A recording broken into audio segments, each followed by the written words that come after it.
Hi there. So I get this a lot. Anshuman, what is your one management favorite book that you can recommend to anyone?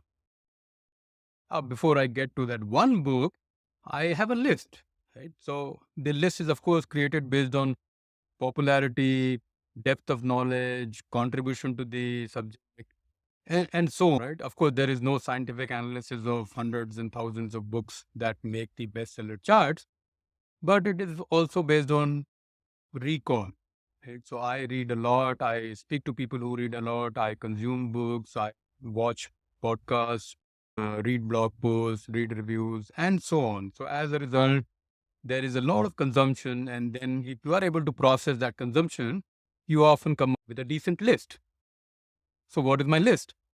So here is my list of top 5 management books that have made an impact and have had an influence in the last maybe 50 years or so. And the last 25 years is a little bit more biased because I have been more active reader during the last 25 years. First up, Seven Habits of Highly Effective People by Stephen Covey. Amazing book, life-changing book. If you haven't read it, you must. Whatever stage of your life, you should read this. It is often described as a self-help book. I don't think so because the principles there can be applied to anything that you want to do. Absolute classic. Second on the list is Good to Great by Jim Collins. Absolutely fantastic analysis of how some companies go from good to great, what are the core ingredients of what takes them to greatness. And of course, there's a companion book you can say Built to Last, which if you read, can read both. They are more or less one book in two. Third on my list of most fantastic management books of the last 25, 50 odd years is Execution by Ram Charan and Larry Bossidy, written with a great depth of knowledge and wisdom that only people who've been at that level can bring to the table. It is a hard memory book where it says that you can have any strategy in the world, but if you do not have the principles of execution right, you will not be able to do anything about it. The premise is strong, the execution of the book is stronger. There is no framework, there is no list, there is no 5 things to do, there is no 21 formulas for success. Absolute classic. Fourth on the book is slightly biased. It's a quality management book, but can be applied to any management practice. Is Managerial Breakthrough by Dr. J.M. Juran. This is probably Juran's best work in terms of how companies actually run and how they can improve. The breakthrough part in this is about breaking through with improvement. And Juran beautifully describes through the book how core quality management principles can be used to run an organization. Fifth on the list is The Practice of Management by Peter Drucker. Came out in, I think, 1950s, 54 or 55. This book is the pioneer of management writing for all books thereafter. This set the template, the practice, described the practice of management, how people do it, what should be done, how to go about it.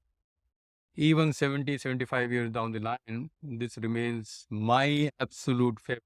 So yes, out of the 5, I would pick this one as my absolute favorite, The Practice of Management by Peter Drucker.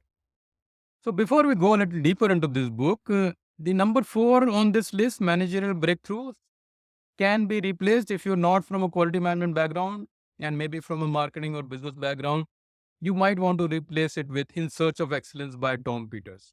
That was also an all-time classic, which actually set the foundation of new style of writing with research, with stories, examples, and so on. Now, getting a little deeper into The Practice of Management by Peter Drucker. As I said, this book came out in 1954. Some of the concepts explained in this book for the first time was management by objectives, MBO. The concept of planning, organizing, directing, controlling, all that was defined for the first time in this book. And of course, the focus on efficiency and productivity. And my favorite, why does the company exist? It exists to find and retain a customer. These are timeless, priceless concepts that we think today are part of normal management concepts, but they were first all put together in this book. So if you haven't read this book, this is my copy of the book. I bought it in 1996 and markings all over the. I actually have the date when I bought Oh, surprise, surprise, 9/11. So this is not the 9/11 that we are familiar with. This is the international style of date of November 1996. Price 45 rupees then. It is out of print now, but if you are lucky, you might find it. So getting a little deeper into the book. So firstly, Drucker says that management is a function, a separate function. It integrates resources and coordinates all the activities towards a set of goals.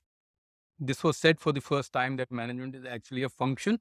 Important point. Second, the primary task of management is to create and maintain customers by delivering value.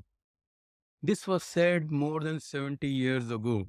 And Drucker was already a pioneer at that time, so maybe the concepts were developed over 70, 80, 90 years ago. Listen to it carefully. The primary task of management is to create and maintain customers by delivering value. True even today. Third on the list, management must be concerned with efficiency and effectiveness in the use of resources like people, capital, and so on. So, management job is to use these resources properly, efficiently, and effectively.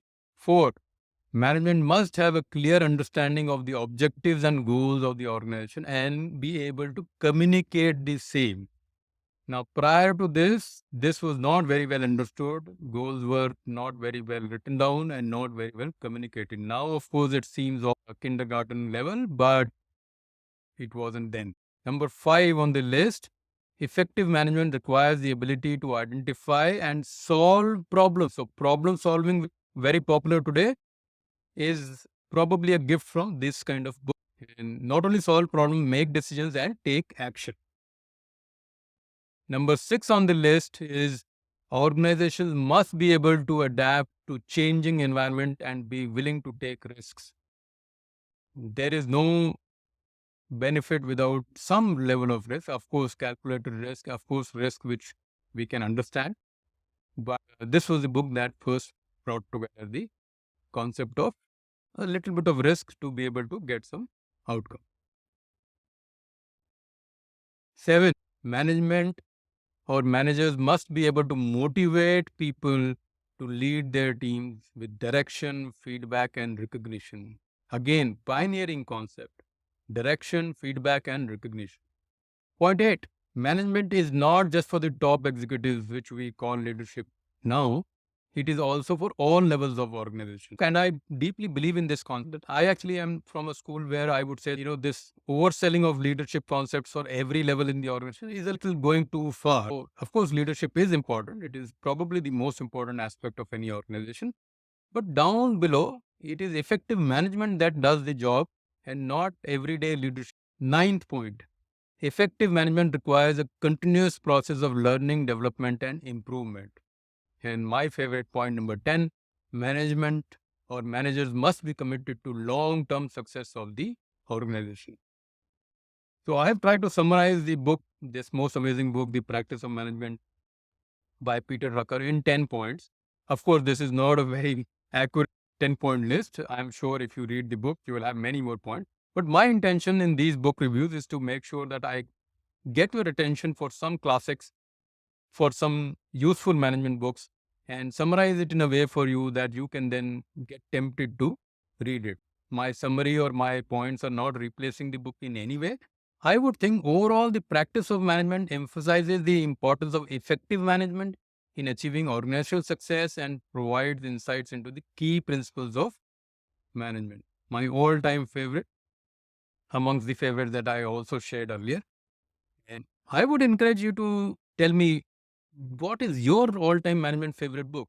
Let me know in comment. My name is Anshuman Tiwari, and if you are new to the channel, please take a moment to subscribe to it so that such content which I put out regularly can get to you. Apart from book reviews, I regularly conduct interviews of leading personalities, so that information will also reach out to you. And if you really liked it, do take some time to share it with others who might also enjoy it. With that, till next time, see you.